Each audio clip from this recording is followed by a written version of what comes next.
बिस्मिल्लाहिर्रहमानिर्रहीम अस्सलाम वालेकुम। पाकिस्तान टाक में खुशामदीद। शहर इक़्तिदार से ज़िशान नूर आपसे मुखातिब है। पंजाब इलेक्शन के दिन करीब आ गए थे। 30 अप्रैल को पोलिंग डेट थी। तमाम लोगों ने अपने नॉमिनेशन पेपर फाइल कर दिए थे। पंजाब के तकरीबन 297 हलकों के ऊपर 7600 के करीब लोगों ने अपने नॉमिनेशन पेपर फाइल किए थे। उनकी स्क्रूटनी का अमल भी मुकम्मल हो गया था। अब टिकटों की जो है वो फाइनल मरहला जारी था, लेकिन उससे पहले ही इलेक्शन कमीशन ऑफ पाकिस्तान ने एक नया फैसला जारी कर दिया है, जिसके तहत पंजाब के जो इलेक्शन है वो 30 अप्रैल की बजाय अब 8 अक्टूबर को होंगे। बाज़ार तो ये फैसला सुप्रीम कोर्ट ऑफ पाकिस्तान ने दिया था, तो अब ये दोबारा केस जो है वो सुप्रीम कोर्ट ऑफ पाकिस्तान में जाएगा। हो सकता है supreme court of Pakistan election commission के इस फैसले को ओवर रूल कर दे, उसके बाद दोबारा इलेक्शन 30 अप्रैल को ही हो सकता है सियासी जमातें किसी एक नुक्ता पर आ जाएं, बैठ कर बाहमी मुशावरत से इसका कोई हल तलाश कर लें और इलेक्शन जो है वो 8 अक्टूबर को ही हों। लेकिन अगर इलेक्शन 30 अप्रैल को होते हैं या 8 अक्टूबर को होते हैं तो ये इलेक्शन टाइम ही है, क्योंकि पार्लिमानी सियासत में जो आखिरी साल होता है, 5वां साल जो होता है, उसमें जो वो इलेक्शन ईयर ही करार दिया जाता है, क्योंकि उसमें जो कैंडिडेट्स हैं उन्हें फाइनल किया जाता है, जलसे जुलूस होते हैं। एक इलेक्शन का माहौल जो है वो आखिरी 5वें साल में हो रहा होता है। तो इलेक्शन जब भी होंगे, महीना पहले हों महीना बाद हों, ये इलेक्शन का टाइम है। मैं गुज़श्ता तकरीबन कोई 8-10 दिन से कोई वीडियो नहीं कर सका। उसकी बड़ी वजह ये थी कि पंजाब के इलेक्शन की वजह से मैं तमाम हलकों की डिटेल्स रिसर्च जो है वो कंप्लीट कर रहा था।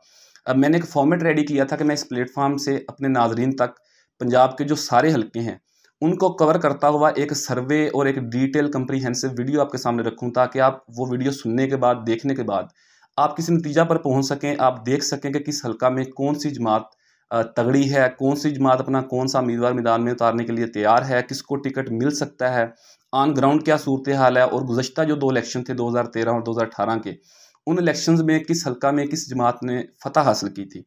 तो ये सारी चीज़ें मुझे इकट्ठे करते कुछ टाइम लग गया, लेकिन आज से जो है वो मैं प्रॉपर रोज़ाना की बुनियाद पर एक नए हलके की वीडियो के साथ आपकी खिदमत में हाज़िर हुआ करूँगा।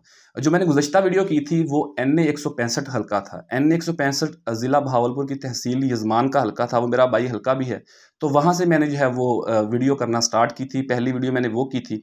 आज हम जो है वो दूसरी वीडियो करेंगे, और आज से जो है मैं इस प्लेटफॉर्म से अपने तमाम नाज़रीन तक रोज़ाना की बुनियाद पर एक नए हलके का जो एनालिसिस है, एक नए हलके की जो ऑन ग्राउंड सूरत हाल है, पॉलिटिकल डायनामिक्स जो हैं, वो मैं तमाम तर आपके सामने रखूँगा। उसके बाद आप खुद ही वीडियो देखने के बाद, सुनने के बाद आप किसी न किसी नतीजा पर पहुँच जाएँगे कि कौन सी जमात का पलड़ा किस हलका में भारी है। तो आज हम बात करते हैं ज़िला बहावलपुर का जो शहरी हलका है। ये हलका NA 163 है। इसके नीचे 2 सूबाई असम्बली के हलके आते हैं, PP 253 और PP 254। ये हलका 2018 में ये हलका NA 170 हुआ करता था। चूँकि अभी सूबाई असम्बली के ही इलेक्शन होने जा रहे हैं, तो हम स्पेसिफिकली बात करेंगे जो 2 सूबाई असम्बली के हलके हैं इस हलका के नीचे, PP 253 और PP 254। लेकिन वन लाइनर में आपसे कौमी असम्बली के हलके की सूरत हाल शेयर कर लेता हूँ। 2018 के जनरल इलेक्शन में ये हलका NA 170 था। यहाँ से पाकिस्तान तहरीक इंसाफ के मलक फ़रूक आज़म ने फ़तह हासिल की थी। उन्होंने तकरीबन 84,000 वोट हासिल किए थे, जबकि उनके मद्दे मुकाबिल पाकिस्तान मुस्लिम लीग नवाज़ के मियाँ बलीगुर रहमान साहब थे। उन्होंने 74,000 वोट हासिल किए, वो ये इलेक्शन हार गए थे, और इस वक्त मियाँ बलीगुर रहमान पंजाब के गवर्नर भी हैं। और इस वक्त जो है ये हलका NA 163 है। नई जो हलका बंदियाँ हुई हैं उस वजह से इसका नंबर जो है वो NA 163 है। इसके नीचे जो 2 सूबाई असम्बली के हलके हैं जहाँ पर अब इलेक्शन होने जा रहा है, जिसके मुतालिक हमने डिटेल में बात करनी है, वो हलके हैं PP 253 और PP 254। पहले हम बात कर लेते हैं PP 254 की। PP 254 जो है ये बहावलपुर का जो शहरी इलाका है उसके ऊपर ज़्यादातर मुहित ये हलका है। कुछ साथ के जो मज़ाफ़ात हैं उसके भी कुछ यूनियन काउंसिल्स ऐड होती हैं इसमें, लेकिन ज़्यादातर शहरी इलाका जो है वो इस हलका में आता है। इस हलका की जो इस वक्त मौजूदा सूरत हाल है, कितने लोगों ने टिकट के लिए अप्लाई किया, क्या सूरत हाल है, वो मैं आपके साथ बाद में सामने रखता हूँ। इससे पहले थोड़ा सा इसका जो पस मंज़र है 2013 और 18 की जो सूरत हाल थी वो पहले मैं आपसे शेयर करता हूँ कि 2013 के जनरल इलेक्शन में इस हलके का जो नंबर था वो PP 271 था। इस हलका से पाकिस्तान मुस्लिम लीग नून और जमात इस्लामी के मुतफ़िका उम्मीदवार डॉक्टर वसीम अख्तर साहब ने तकरीबन 30,000 वोट हासिल करके ये इलेक्शन जीत लिया था, जबकि पाकिस्तान तहरीक इंसाफ के मियाँ फरजंद अली गोहीर साहब ने 21,000 वोट हासिल किए थे। उसके बाद फिर 2018 के जनरल इलेक्शन में ये हलका PP 246 हुआ करता था। इस हलका से समीउल्लाह चौधरी साहब ने पाकिस्तान तहरीक इंसाफ के प्लेटफॉर्म से तकरीबन 46,000 वोट हासिल किए थे, जबकि उन्होंने पाकिस्तान मुस्लिम लीग नवाज़ के डॉक्टर राना तारिक खान साहब को शिकस्त दी थी। डॉक्टर राना तारिक खान साहब ने तकरीबन 39,000 वोट हासिल किए थे। समीउल्लाह चौधरी साहब ने 7,000 की लीड से ये इलेक्शन जीत लिया था। इस वक्त इस हल्का की सूरत हाल नाजरीन बड़ी दिलचस्प है। उसकी वजह यह है कि इस दफ़ा टिकट की रेस में ज़्यादा लोग शामिल हैं। लेकिन पार्टी किसे टिकट देगी ये तो जब पार्टी फाइनल करेगी उसके बाद ही सारे लोगों के सामने सूरत हाल आएगी। लेकिन जो पार्टी ने पाकिस्तान तहरीक इंसाफ ने स्पेशली इस दफ़ा टिकट के लिए जो क्राइटेरिया सेट किया है उसके 2-3 बड़े मेन पॉइंट्स हैं, वो मैं आपसे शेयर कर लेता हूँ। उसके बाद आप देख लीजिएगा और आप किसी न किसी नतीजा पर पहुँच जाएंगे कि इस हल्का से टिकट किसे जारी करेगी पाकिस्तान तहरीक इंसाफ। पहले जो मैं ये बता दूं कि इस हल्का से जो पाकिस्तान तहरीक इंसाफ के लिए टिकट के लिए अप्लाई किया है और टिकट की रेस में शामिल हैं, वो 4 नाम सामने आए हैं। एक साबिक मेंबर सूबाई असम्बली और साबिक टिकट होल्डर समीउल्लाह चौधरी साहब हैं। दूसरे एक और शख्सियत हैं जवाद लोधी साहब, ये भी पाकिस्तान तहरीक इंसाफ के साथ इनकी रफ़ाकत बहुत पुरानी है, पाकिस्तान तहरीक इंसाफ का फेस हैं भावलपुर शहर में। अदील असलम साहब हैं, ये भी एक पॉलिटिकल वर्कर हैं और बहुत पुराने पाकिस्तान तहरीक इंसाफ के पॉलिटिकल वर्कर हैं। इनका भी एक अच्छा वोट बैंक इस हल्का में मौजूद है, ये भी इस दफ़ा टिकट की रेस में शामिल है। इसके बाद सेक्रेटरी जनरल पाकिस्तान तहरीक इंसाफ बहावलपुर मियां नबीलुर रहमान भी टिकट की रेस में शामिल हैं। लेकिन यहाँ से मोस्ट फेवरेट जो कैंडिडेट हैं फ़िलहाल की सूरत हाल के मुताबिक वो समीउल्लाह चौधरी साहब हैं। उसकी वजह ये है कि एक तो वो साबिक मेंबर सूबाई असम्बली भी हैं, साबिक टिकट होल्डर भी हैं, तो उनके इस यहाँ से टिकट पार्टी जारी करेगी इसके चांसेस ज़्यादा हैं। लेकिन तमाम वर्कर्स जो हैं, तमाम लोग जो पार्टी के साथ मुंसलिक होते हैं, उनका ये आइनी और सियासी हक़ है कि वो अपने आप को अवामी नुमाइंदे के तौर पर पेश कर सकते हैं।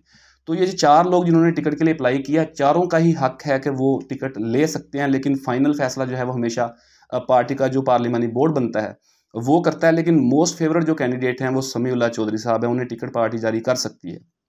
जबकि दूसरी तरफ पाकिस्तान मुस्लिम लीग नवाज़ से डॉक्टर राना तारक साहब टिकट के लिए इन्होंने अप्लाई किया और मोहम्मद अकमल भट्टी साहब ने भी टिकट के लिए अप्लाई किया। मोहम्मद अकमल भट्टी साहब भी सीनियर रहनुमा हैं पाकिस्तान मुस्लिम लीग नवाज़ भावलपुर के, वो भी टिकट की रेस में शामिल है। उनका भी एक अच्छा खासा वोट बैंक इस हल्का में मौजूद है। लेकिन मोस्ट फेवरेट पाकिस्तान मुस्लिम लीग नवाज़ की तरफ से डॉक्टर राना तारक खान साहब ही हैं, क्योंकि वह साबिक टिकट होल्डर भी हैं। 2018 के जनरल इलेक्शन में उन्होंने तकरीबन 39,000 वोट भी हासिल किए थे, तो उनका एक अच्छा खासा वोट बैंक मौजूद है।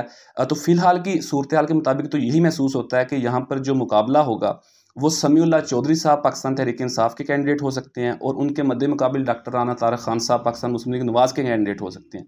तो यहाँ पर एक बड़ा टफ कंपटीशन होगा। लेकिन चूँकि शहरी इलाका है तो वोट बैंक पीटीआई का यहाँ पर बहुत ज़्यादा है। साबिक जो पहले 2018 में इलेक्शन हुआ था उसमें भी पाकिस्तान तहरीक इंसाफ ने ये सीट जीती थी, तो बाज़ार यहाँ पर पाकिस्तान तहरीक इंसाफ का पलड़ा भारी है।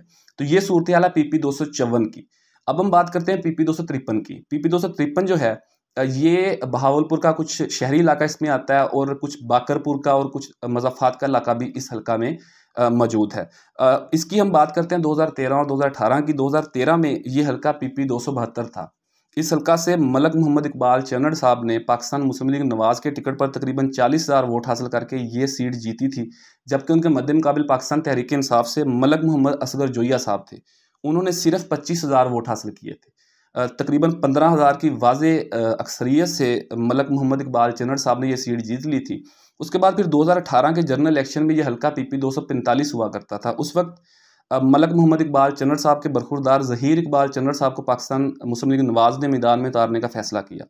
उन्होंने तकरीबन 47,000 वोट हासिल किए। लेकिन मलक मोहम्मद असगर जोइया साहब ने पहले की निस्बत बहुत ज़्यादा वोट हासिल किए और एक बड़ा टफ टाइम दिया पाकिस्तान मुस्लिम लीग नवाज़ को। उन्होंने 42,000 वोट हासिल किए। तकरीबन 5,000 की लीड से पाकिस्तान मुस्लिम लीग नवाज़ के उम्मीदवार ज़हीर इकबाल चन्नड़ साहब ने यह सीट जीत ली थी। लेकिन इस वक्त नाज़रीन यहाँ पर भी सूरत हाल बड़ी दिलचस्प है। PP 253 में इस वक्त सूरत हाल ये है कि पाकिस्तान तहरीक इंसाफ की तरफ से टिकट की रेस में तकरीबन 3 नाम सामने आते हैं। उनमें एक साबिक 2 दफ़ा के साबिक टिकट होल्डर मलक असगर जोइया साहब हैं और वो साथ ही साथ प्रेसिडेंट भी हैं PTI के ज़िला भावलपुर के। उसके बाद एक नौजवान शख्सियत हैं अजमल हनीफ राई साहब, इनका भी एक अच्छा वोट बैंक इस हल्के में मौजूद है और नौजवान जो वोटर है वो इनके साथ इंटैक्ट भी है। गुज़श्ता जितनी भी रैलीज़ हुई हैं उन्होंने उसमें भी इन्होंने अच्छी खासी तादाद में जो वोटर्स को इंगेज किया है और रैलीज़ की शक्ल में इन्होंने इलेक्शन कराओ मुल्क बचाओ रैली होगी या उसके अलावा पहले जो महंगाई के मतलब रैलीज़ होती रही हैं उनमें उसमें इन्होंने अच्छे तरीके से पार्टिसिपेट किया है।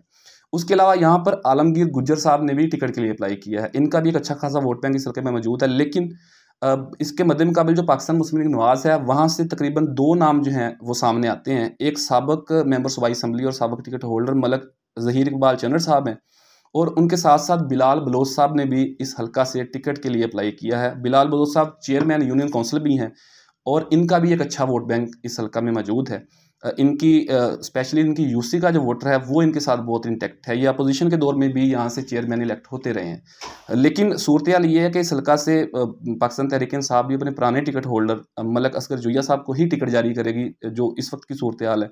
और पाकिस्तान मुस्लिम लीग नवाज जो है वो अपने पुराने मेंबर्स बाई असम्बली और पुराने टिकट होल्डर मलक ज़हीर चन्नड़ साहब को टिकट जारी करेगी। अब ये यहाँ पर सूरत हाल और ये हल्के में बहुत जो है वो इस दफ़ा टफ कंपटीशन हो सकता है। लेकिन यहाँ पर पाकिस्तान मुस्लिम लीग नवाज का एक बहुत बड़ा वोट बैंक मौजूद है, उन्होंने मुसलसल ये सीट जीती है। तो अगर आप ये कहें कि पाकिस्तान तहरीक इंसाफ यहाँ से आसानी से जीत जाएगी तो ये बिल्कुल गलत होगा।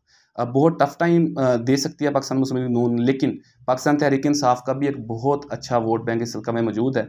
तो देखते हैं कि मलक असगर जोया साहब ये सीट जीतते हैं या मलक ज़हीर इकबाल चन्नड़ साहब ये सीट जीतते हैं। ये थी ओवरऑल सूरत हाल NA 163 की। और NA 163 के अंडर जो दो हल्के PP 253 और 54 आते हैं उनकी ये डिटेल मौजूद जो मैंने सारी आपके साथ शेयर की है, ये वहाँ पर सूरत हाल है। ये सुनने के बाद आपको आइडिया हो जाएगा कि इस हल्का में किसकी पोजीशन कितनी बेहतर है। इसके अलावा अगर मैं रोज़ाना की बुनियाद पर कोशिश करूँगा कि एक हल्का मैं रोज़ाना की बुनियाद पर कवर करूँ और आपके सामने वीडियो एक रखूँ। ये वीडियो देखने के बाद अगर आप कोई क्वेश्चन पुट करना चाहते हैं, कोई चीज़ ऐड करना चाहते हैं कि बाकी के जो हल्के हैं उनमें किस तरह की चीज़ें और ऐड की जाएँ जिससे एक वीडियो कम्प्रीहेंसिव हो सकती है, तो वो भी अपनी राय से मुझे ज़रूर आगाह कीजिएगा। अपने मेज़बान ज़ीशान नूर को इजाज़त दीजिए। अल्लाह हाफ़िज़।